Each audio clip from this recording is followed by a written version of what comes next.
மா என்றால் குதிரை, அதாவது குதிரை முகம் விட்ட நீங்கிய இடம். அதனாலே இது மாவட்டபுரம் என்று அழைக்கப்படுகின்றது. புனிதம் மிகுந்ததம்மா, கண்களில் ஒளி நல்கும் காட்சி கண்டருளும் அம்மா, எங்கள் முருகனருள் எழுந்து விளையாடிட. மாமுகம் நீக்கிமதி முகமலர வைத்த வடிவேலா. மாவட்டபுர பகுதியிலே ஒரு முருகனுக்குரிய ஆலயத்தை அமைத்து அது நிறைவு பெற்று கும்பாபிஷேகம் நிறைவு பெற்றால் தான் உண்மை திருமணம் செய்ய முடியும் என்று. உறவுகளே வணக்கம். இப்போ நான் இடம் யாழ்ப்பாணம் காங்கேசந்துறை மாவட்டபுரம் கந்தசாமியில் தான் வந்து இன்றைய தினம் பார்த்தீங்கன்னு சொன்னால் 19ஆம் தேதி 7ஆம் மாதம் கொடியேற்றத்துடன் ஆரம்பமாவது மாவட்டபுரம் கந்தசாமி கோயில். இன்றைய கொடியேற்ற திருவிழா முழுமையாக பார்க்க போகிறோம். அதன் வரலாறு எல்லாம் இந்த காணொலியை பதிவு செய்திருக்கிறேன். கொடியேற்ற திருவிழா முழுமையாக பார்ப்போம். வாங்க உறவுகளே, என்னுடைய சேனலுக்கு நீங்கள் இப்போ தான் ஃபஸ்ட்டாக வாருங்க சொன்னால் எனக்கு சப்ஸ்கிரைப் பண்ணி ஆதரவு தாங்க.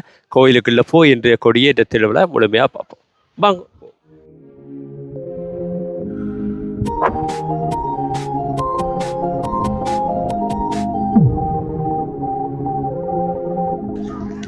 இன்றைய தினம் வரலாற்று சிறப்புமிக்க ஒரு முருகன் ஆலயங்களில் ஒன்றான மாவட்டபுரம் கந்தசாமி இன்றைய தினம் வந்திருக்கின்றோம். பார்த்துன்னு சொன்னால் கோயிலுக்குள்ளே போய் இன்றைய ஏற்ற திருவிழாவை பார்ப்போம்.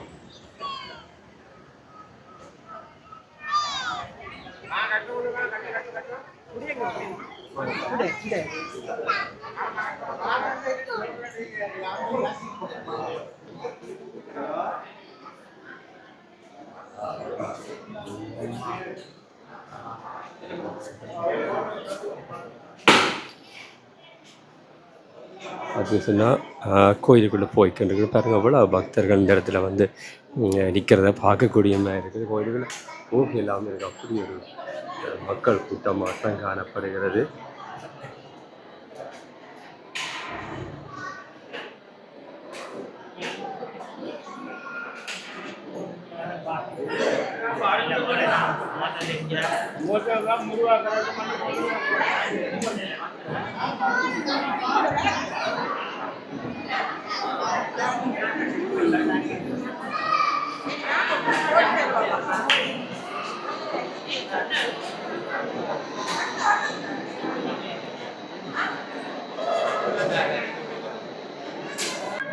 ஈழத்தின் படபால் யாழ்ப்பாண குடாநாட்டிலே காங்கேசந்துறை அண்மித்த பகுதியிலே மாவட்டபுரம் கந்தசாமி ஆலயம் அமைந்து காணப்படுகின்றது. இந்த மாவட்டபுரம் கந்தசாமி ஆலயம் இன்றைய தினம் மகோத்சவ பெருவிழாவை ஆரம்பிக்கின்றது. 25 நாட்களும் இந்த ஆலயத்திலே மகோத்சவ பெருவிழா நடைபெறும். ஈழத்திலே எங்கும் நடைபெறாத பல்வேறு விதமான விழாக்களும் காட்சிகளும் இந்த ஆலயத்திலே சித்தரிக்கப்படுகின்றன. ஆலயத்திலே முக்கியமாக 3 வேளை அந்த பூஜைகள் நடைபெறுவது. எல்லா ஆலயங்களிலும் 2 தடவை நடைபெறும். ஆனால் இங்கே 3 காலமும் அந்த மகோத்சவ விழா கொண்டாடப்படுவது இந்த ஆலயத்தினுடைய சிறப்பாகும். அங்கே மாவட்டபுரம், மா என்பது குதிரை, குதிரை முகம் நீக்கிய காரணத்தினாலே இந்த மாவட்டபுரம் என்ற பெயர் வந்தது. கீழே கொண்டு வர அந்த அற்புத காட்சியை பார்க்கின்றோம் இந்த தினம் மாவட்டபுரம் கந்தசாமி கோயிலிலே. இந்த தினம் கொடியேற்ற திருவிழா மிக பிரமாண்டமாக ஆரம்பிக்கப்படுகின்ற பார்க்க போகின்றோம்.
ஒரு காலத்திலே சோழ இளவரசி பிறக்கும் பொழுதே அவளுடைய முன்செய் கர்ம வினைகளினாலே குதிரை முகத்துடன் அவள் பிறந்து விட்டாள்.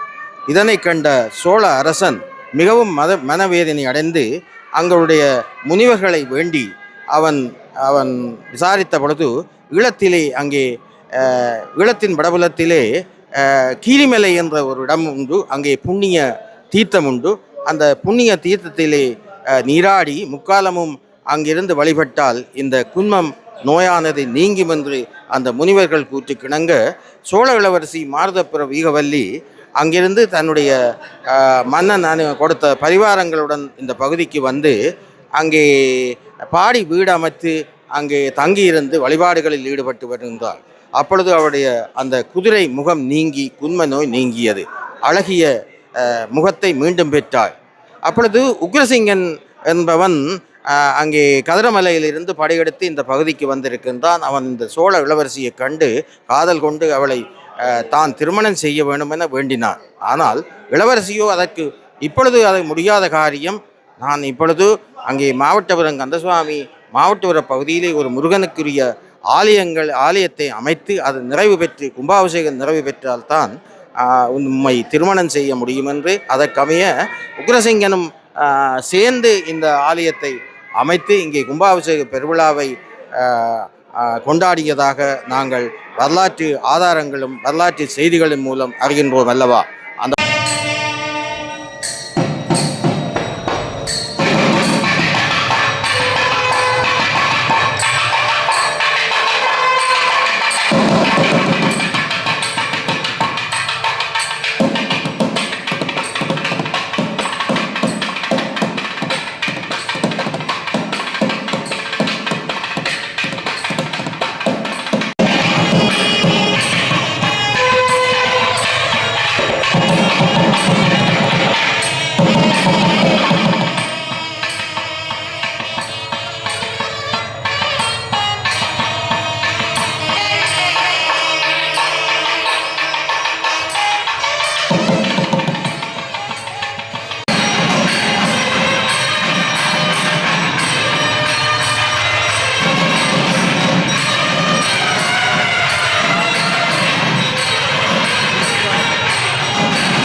கந்தன் வந்து வார காட்சியை பார்க்கின்றோம்.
அழகன் மாவை முருகன் மாருதப்புரவீக வல்லிக்கருள் புரிந்து மாவை நகர் வந்த காங்கேயா மாருதம் தவழ்பதியில் மாமுகம் நீக்கி மதி முகமலர வைத்த வடிவேலா ஆறு முகம் கொண்டவாக ஆறுதலை நல்குவாய் ஆடுமயில் வாகனனும் நீயே அருள் மாவை பதியுறையும் வடிவேலா எனையாளும் வேலவனே உன் பாதம் போற்றி. ஆம், இத்தலம் மாவிட்டபுரம். மா என்றால் குதிரை, அதாவது குதிரை முகம் விட்ட நீங்கிய இடம் ஆதலினாலே இது மாவிட்டபுரம் என்று அழைக்கப்படுகின்றது. இந்த மா எங்கே இருந்து வந்தது? மா என்றால் குதிரை. அப்போ இந்த மா எங்கே இருந்து வந்தது என்று கேட்டால், இந்தியாவிலே திசையுக்கிர சோழனுடைய ஆட்சி காலத்தில், அதாவது கிபி 7ஆம் நூற்றாண்டு என்று சொல்லப்படுகின்றது. கிபி 7ஆம் நூற்றாண்டு என்பது சங்க காலம், சங்கம் மருவிய காலம், பல்லவர் காலம். அதாவது சங்க காலத்தின் அடுத்ததாகிய பல்லவர் காலத்தின் சங்க காலம் அல்ல, சங்கம் மருவிய காலம் அல்ல, பல்லவர் காலத்தின் ஆரம்பத்திலே சிற்றரசனாக விளங்கிய திசையுக்கிர சோழன் மகளாகிய மாருதப்பிரதிவல்லி ஒரு முனிவருடைய சாபத்தினாலே குதிரை முகம் பெற்றாள் என்று சொல்லப்படுகின்றது. ஆகவே அந்த குதிரை முகம் நீங்க என்ன வழி என்று கேட்டால், ஆடுமம்மா நீயும் ஆடுமம்மா ஆனந்தமாகவே தீர்த்தம் ஆடுமம்மா. ஆம், நீ புனித தீர்த்தங்களிலே ஆடி வரும்போது உன்னுடைய உண்மபிணி தீரும் என்கின்றார். ஆகவே இதற்கு என்ன வழி என்று அறிந்த அவள் இந்தியாவிலே உள்ள புனித நதிகளாகிய கங்கை, ஜமுனை, காவேரி, சிந்து, கோதாவரி எனும் நதிகள், கங்கை, ஜமுனை, காவேரி, சிந்து, கோதாவரி, வைகை என்னும் நதிகளில் ஆடி வந்தாலே நலமிகு கண்டால் இல்லையம்மா. அப்போ இதற்கு என்ன வழி என்று கேட்டபோது, அங்கே ஒரு முனிவருடைய அருளை பெற்ற அவள் அங்கிருந்து ஈழம் வந்தாள். ஈழம் வந்தவள் காங்கேசந்துறையிலே இறங்கி கீரிமலையினை நாடி நடந்தாள். ஏனென்று கேட்டால், புண்ணிய தீர்த்தமம்மா புனிதம் மிகுந்ததம்மா, புண்ணிய தீர்த்தமம்மா புனிதம் மிகுந்ததம்மா, கண்களில் ஒளி நல்கும் காட்சி கண்டருளும் அம்மா, எங்கள் முருகனருள் எழுந்து விளையாடிடமே வல்ல தீர்த்தம் அந்த கண்டகி தீர்த்தமதில் ஆடினாள். ஆம், காங்கேசந்துறையிலே இருந்து கீரிமலை வந்தவள் கீரிமலையிலே குமாரத்தி பள்ளம் என்னும் இடத்திலே குடியேறினாள்.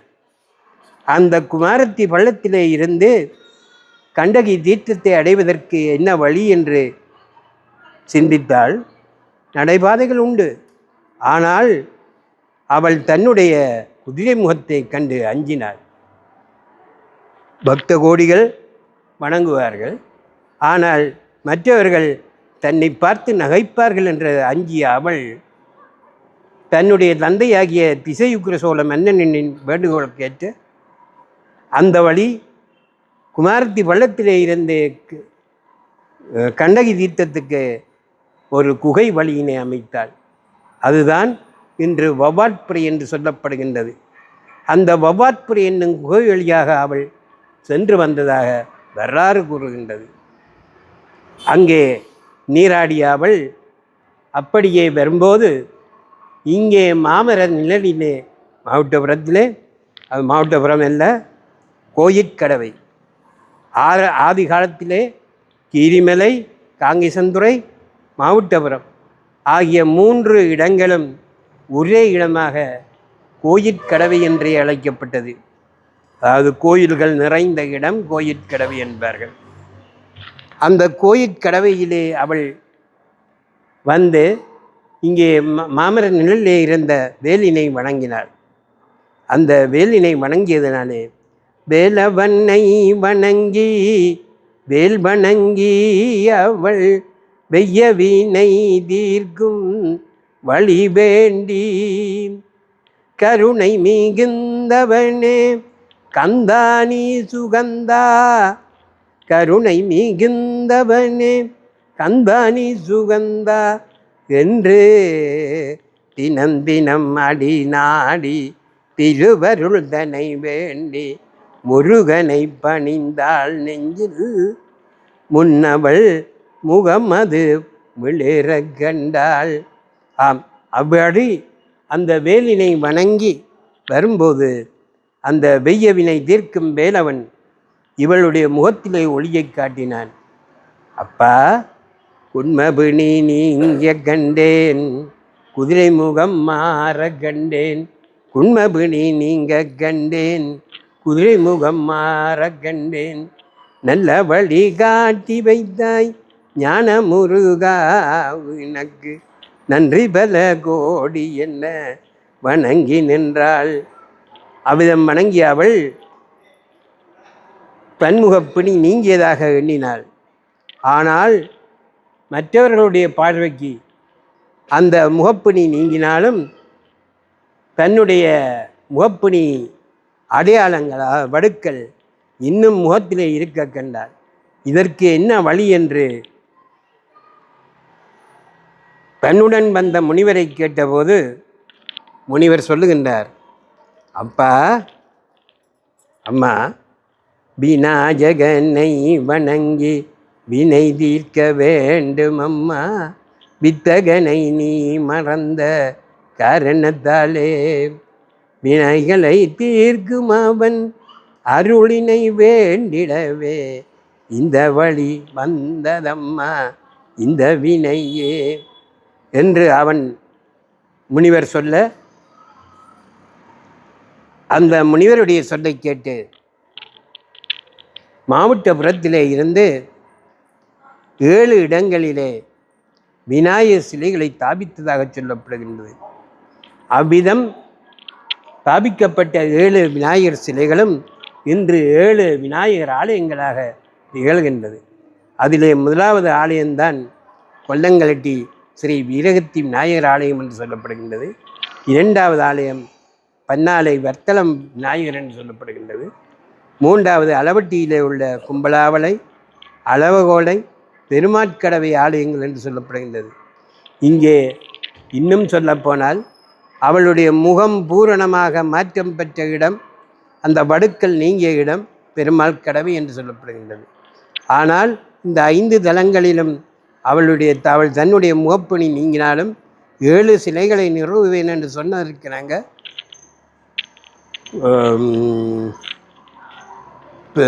பெருமாள் கடவையிலே இருந்து அங்கே 2 தலங்கள் மேலும் 2 தலங்களிலே விநாயகர் சிலைகளை வைத்து அவள் தன்னுடைய முகப்பணியை நீக்கி கொண்டாள் என்பது வரலாறு.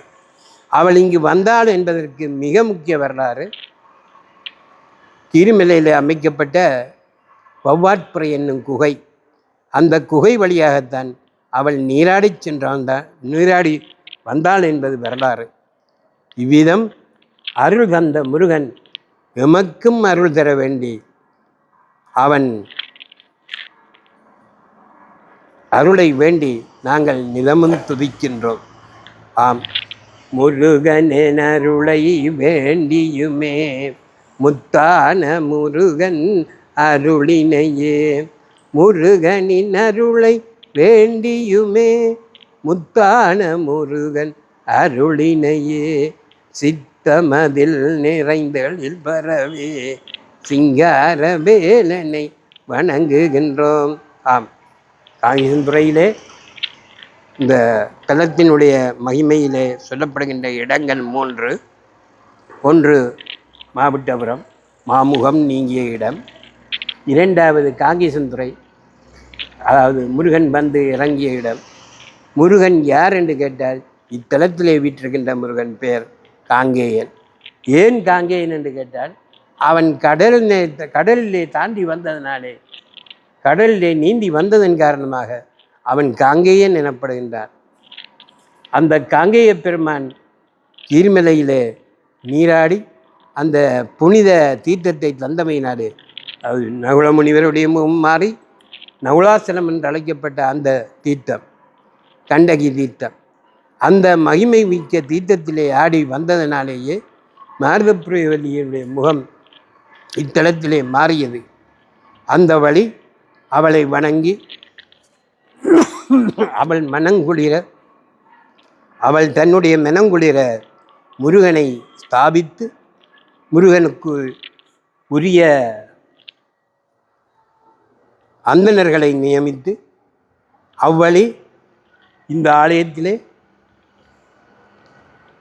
சிதம்பரத்திலே தீட்சகராக விளங்குகின்ற பெரியமனத்துள்ளார் வம்சத்திலே வந்தவர்கள்தான் இன்றும் இத்தலத்திலே பூசை நினைத்துகின்றார்கள் என்பது வரலாறு. ஆம், இவ்விதம் மாவைத்தலத்தின் வரலாற்றை கூறி இப்படிக்கு அன்பன் குகதேவன் கொல்லங்களட்டி. வணக்கம்.